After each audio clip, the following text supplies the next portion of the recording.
Bize işte kömürle. Bərdər rayonunun Yenidaş kəndi. 2026-cı il tarix 22 may tarixidir. Bugün Yenidaş kənddə şəhid dəfnidir.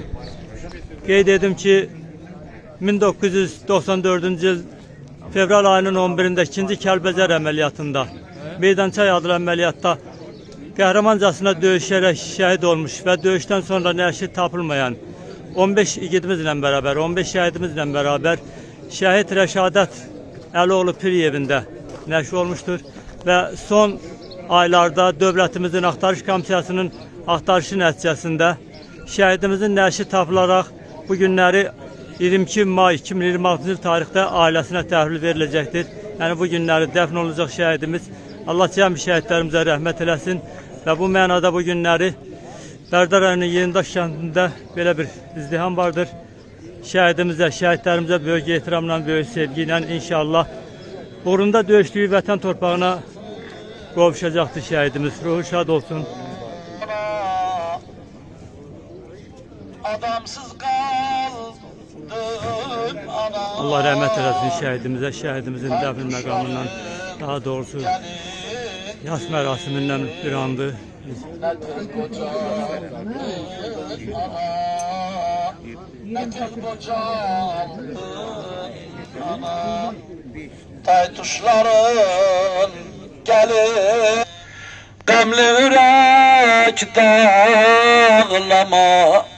Qəmli ürək qurbanam, gəl bu qədər.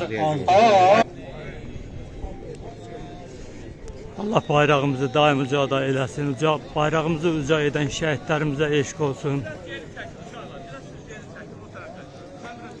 Bir daha qeyd edin, Bərdər rayonunun Yenidaş kəndində şəhid Rəşadət Əloğlu Piriyevin dəfn mərasimi keçiriləcəkdir. Ruhu şad olsun şəhidimizin. Bu dünyadan igid tək ötən oldu Rəşadət. Az ömrü ilə vətənə bir tən oldu Rəşadət. Qar ələndi yayına, döyüş düşdü payına, darda yurdun hayına, yetən oldu Rəşadət. Bilməliyik biz bunu, olmuş döyüş vurğunu, yetirib öz borcunu, itən oldu Rəşadət. Ömrən gedib əlvida, verdi canını o fəda, şəhid adlı bağçada bitən oldu Rəşadət. Hopdu kökə, budağa, qondu gülə, yarpağa, döndü daşa, torpağa, vətən oldu Rəşadət. Vətən oldu Rəşadət, vətən oldu Rəşadət. Davam ilə ruhil cəmi şəhidlərimizin məxsusən şəhid Rəşadətin ruhu şad bi haqqı Muhammedin və alih və bil Fatihati ma'as-salavat. Allahümme. Bismillahirrahmanirrahim. Elhamdülillah Rabbil alemin. Allah cəmiyə şəhidlərimizə rəhmət eləsin.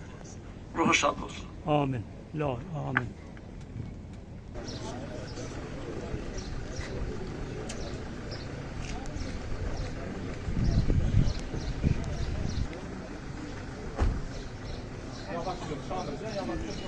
Allah cəmi şəhidlərimizə rəhmət eləsin.